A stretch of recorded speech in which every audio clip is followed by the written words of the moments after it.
Assalamualaikum Bare, selamat datang kembali di Guru Gembul Channel. Sekarang kita akan membahas tentang salah satu organisasi di Indonesia yang sangat fotogenik buat para wartawan. Ketika nama organisasi ini disebut, maka satu kelompok orang akan berada di satu sisi untuk menghujatnya, dan satu kelompok lain akan berada di sisi yang lainnya untuk mendukungnya. Organisasi yang dimaksud tentu saja adalah Front Pembela Islam, FPI. Kita tidak akan ada di salah satu kubu itu untuk menghujat apakah untuk mendukung, tetapi kita akan menemukan satu titik yang mungkin saja bisa diarahkan untuk menjadi solusi. Karena Front Pembela Islam itu menggunakan nama Islam, kita akan banyak menggunakan sudut pandang dari agama Islam. Yuk kita mulai.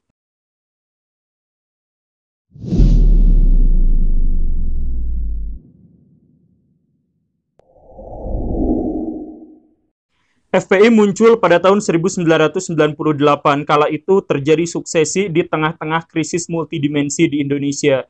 Keamanan kita hancur, ekonomi kita berantakan, politik kita tidak ada yang bisa dipercaya, dan hukum kita bahkan tidak tegak sama sekali pada waktu itu. Nah, disinilah FPI muncul sebagai gerakan yang menyuarakan sebuah gagasan yang di zaman Orde Baru, gagasan ini tentu saja tidak bisa diterima.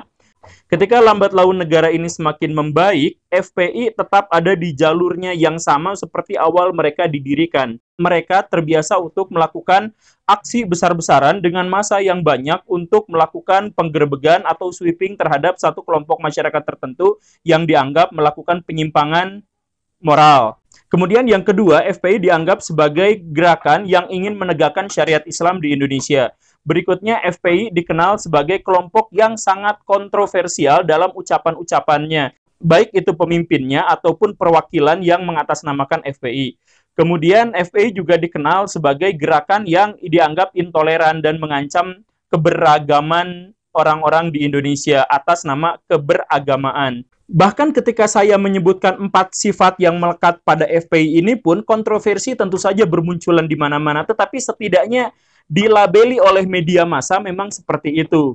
Dan ketika FPI sekarang sedang mengajukan perizinan lanjutan, misalkan ada begitu banyak orang yang layak ataupun tidak layak berkomentar atas FPI ini, apakah mereka pro ataukah kontra. Sebenarnya FPI juga banyak melakukan kegiatan-kegiatan sosial yang positif yang sayangnya jarang sekali dibahas oleh media massa. Mereka punya situs, mereka punya web, mereka punya saluran tersendiri untuk menyampaikan apa yang mereka lakukan. Tetapi tentu saja ini tidak terlalu menggoreng kalau dibandingkan dengan tema-tema yang sangat provokatif. Nah, tapi apapun, di tengah kontroversi itu, kita akan mulai dalam sudut pandang agama Islam. Apakah boleh melakukan aksi sweeping dalam agama Islam? Misalkan ada diskotik, kemudian digerebek, ada toko warung yang buka, warung makanan yang buka di bulan puasa digerebek dan sebagainya, apakah boleh atau tidak? Baraya sebenarnya begini, ada salah satu hadis yang sering disalahpahami oleh masyarakat muslim, yaitu kalau Baraya melihat kemungkaran, maka lawanlah dengan tangan. Kalaupun tidak bisa dengan tangan, setidaknya dengan lisan. Dan kalaupun dengan lisan tidak mau, maka setidaknya dengan hati. Maksudnya mendoakan atau dengan ketidaksetujuan. Tetapi ketidaksetujuan itu adalah selemah-lemahnya iman. Nah, pernyataan hadis ini banyak yang kemudian disalahpahami bahwa kalau ada yang melakukan kecurangan, kejahatan, kemaksiatan, dan sebagainya, maka itu harus segera ditahan pada waktu itu juga. Sebenarnya begini Baraya, ungkapan dilawan dengan tangan itu kalau kita berkemampuan dan kalau kita berhak. Mayoritas ulama menganggap yang dimaksud dengan tangan itu adalah kekuasaan. Jadi kalau ada tempat prostitusi, kalau ada diskotik yang buka secara ilegal dan sebagainya, itu semestinya yang melarang itu bukan ormas, bukan masyarakat, bukan orang perorangan, tetapi orang yang memiliki kekuasaan, dalam hal ini adalah pemerintah. Dalam Islam, keberadaan pemerintah itu sangat-sangat dihargai. Kalau ada pemerintah yang kemudian dia sah secara demokratis ataupun cara lain dia menjadi pemimpin, maka dia itu harus dihormati. Kalau dia dikritik, maka pengkritiknya itu harus melakukan dengan sebaik-baiknya dan sebijak-bijaknya. Karena begini Baraya, pemerintah itu menguasai wilayah. Pemerintah itu memiliki polisi, aparatur negara, dan sebagainya. Dia memiliki kekuasaan untuk melakukan kebaikan dan keburukan. Kalau dia dikritik dengan cara yang tidak bijak, maka bisa jadi masyarakat akan terkena imbasnya. Misal begini Baraya, kalau Baraya kenal channel saya, maka Baraya pasti sadar saya mengkritik berulang-ulang pemerintahan. baik itu pemerintahan yang sekarang maupun pemerintahan yang sebelumnya. Tetapi kritik itu berhenti di situ dan saya harap untuk tindak lanjutnya. Tetapi saya tidak akan melakukan main hakim sendiri, karena apa? Di dalam Islam tidak boleh main hakim sendiri. Harus orang yang berhak di situ. Kita punya saluran, banyak sekali orang yang oposisi pada pemerintah, dan kita harus hormati itu adalah bagian dari demokrasi. Tetapi cara-caranya jangan sampai yang membahayakan masyarakat banyak. Kemudian tentang upaya penegakan syariat Islam. Nah, di sini saya berbicara bukan hanya untuk orang-orang FPI, tapi untuk orang Muslim di seluruh Indonesia, bahkan kalau bisa di seluruh dunia. Begini Baraya, upaya menegakkan syariat Islam itu tidak boleh dengan cara meninggalkan syariat Islam. Ketika orang-orang Islam menggerebek diskotik dengan pernyataan bahwa itu harus menegakkan syariat Islam, ketika orang-orang Islam menggerebek tempat PSK bahwa itu adalah melanggar syariat Islam, maka sesungguhnya penggerebeknya juga itu salah dan melanggar syariat Islam. Kenapa? Begini Baraya, ini poin pertama. Di zaman Nabi Muhammad itu banyak pelacur, ada pelacur. Dan misalkan di surat An-Nur ayat 3 gitu. Nah, ayat itu latar belakang turunnya adalah gara-gara ada pelacur. Tetapi ketika pelacur itu sudah diketahui, tidak ada cerita di sana digerebek, tidak ada cerita itu dirajam dan sebagainya. Kenapa seperti itu? Karena penegakan syariat Islam itu harus didahulukan dengan amar ma'ruf, bukan nahi mungkar dulu, tapi amar ma'ruf dulu. Maksudnya adalah berikan solusi dulu. Kalau solusinya belum ada, jangan ada nahi mungkarnya. Gitu. Pelacuran itu muncul diantaranya adalah karena masalah ekonomi. Nah, ekonominya dulu yang diselesaikan. Nabi Muhammad bikin program-program ekonomi sedemikian rupa sehingga kemiskinan itu beliau yang paling akhir merasakannya. Jadi selama masyarakat Madinah masih ada yang miskin, maka beliau pun akan berperilaku seperti orang miskin. Sederhana, susah makan, dan lain sebagainya. Sebagai pemimpin, di mana Nabi Muhammad berhubungan diplomatik misalkan dengan pemerintahan Persia maupun kekaisaran Romawi pada waktu itu, Nabi Muhammad tiap hari mungkin dapat upeti, dapat hadiah, dapat uang yang melimpah terus-terusan. Tetapi di hari itu juga Nabi Muhammad pasti akan serahkan kepada rakyatnya. Nah, ini adalah solusi yang ditawarkan. Setelah solusi itu ada, maka Nabi Muhammad baru bikin sistem bagaimana perundang-undangan tentang misalkan pelacuran dan sebagainya. Tapi sebelum itu tidak pernah ada penggerbegan. Inilah syariat Islam yang dimaksud. Jadi syariat Islam itu harus dilihat dari sudut pandang yang holistik, jangan moral saja. Misal begini, kalau FPI pernah menggerebek warung nasi yang buka di siang hari, misalkan ya, misal. Kalau FPI pernah menggerebek tempat prostitusi dan diskotik, kenapa ayam tiren nggak pernah digerebek? Padahal itu sangat merugikan masyarakat. Itu membuat masyarakat muslim makan makanan yang haram sekaligus mengancam kesehatan masyarakat. Kenapa itu nggak pernah digerebek? Kenapa juga tidak pernah digerebek itu yang namanya pinjol?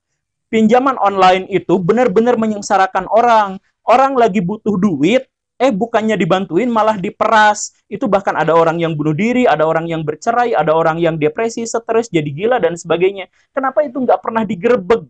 Kalau ini kan tidak mampu, ya kenapa masalahnya tidak mampu? Kalau menggulingkan sebuah pemerintahan daerah itu mampu, kenapa menggerebek pinjol nggak mampu? Padahal kalau seandainya nih ya, kalau seandainya FPI mampu menggerebek pinjol-pinjol itu menghabisi dari Indonesia, insya Allah FPI akan menjadi organisasi yang sangat dicintai.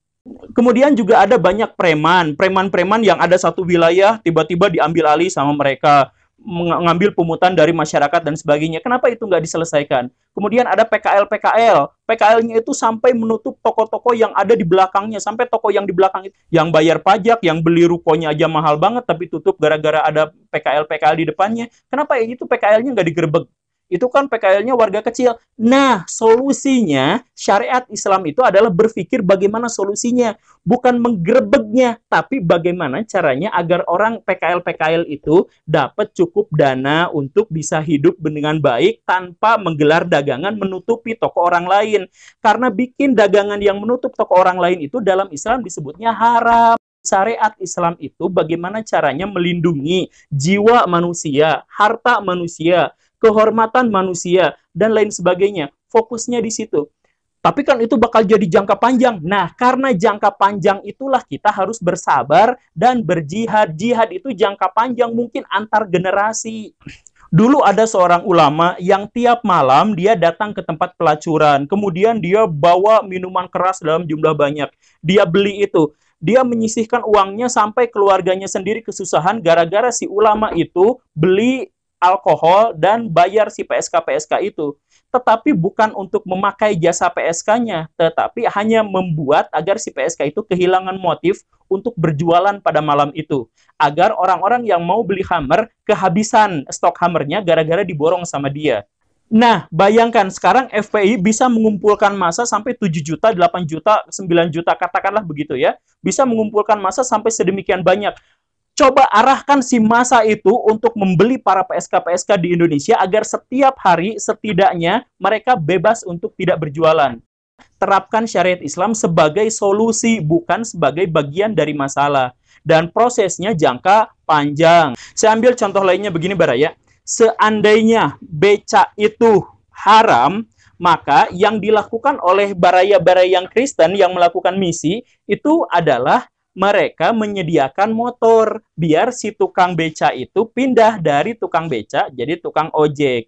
Begitu kan? Jadi ngasih solusinya. Kalau udah dikasih motor, nggak akan mau naik beca lagi, kan gitu. Nah, sedangkan yang dilakukan oleh sebagian muslim itu adalah membakar becanya, tapi motornya nggak dikasih. Ya, jadi buat apa malah jadi masalah baru gitu. Nah, kalau sekarang ada PSK, ada ayam tiren, ada PKL yang meresahkan itu, ada lain sebagainya, itu kan masalahnya ekonomi. Nah, bangun sistem ekonomi yang halal, yang baik, yang toyib, buat sebuah sistem yang kuat, dan itu butuh perjuangan yang panjang dan banyak, tetapi itu yang harus dilakukan, bukan melakukan hal di luar koridor syariah Islam. Tentu saja FPI sekarang banyak melakukan kegiatan-kegiatan yang positif, banyak melakukan bantuan kepada orang-orang yang terkena bencana alam. Sekarang ketika COVID, mereka juga banyak melakukan kegiatan-kegiatan sosial yang baik dan sebagainya. Nah, masalahnya kenapa mereka tetap dibenci? Karena mereka tidak memiliki cukup media massa, karena mereka tidak memiliki cukup saluran untuk menyampaikan apa yang mereka lakukan. Nah, kenapa mereka tidak memiliki cukup saluran? Karena mereka tidak memiliki media massa. Jadi, syariat Islam ditegakkan itu adalah mereka harus belajar untuk memiliki dan menguasai media massa.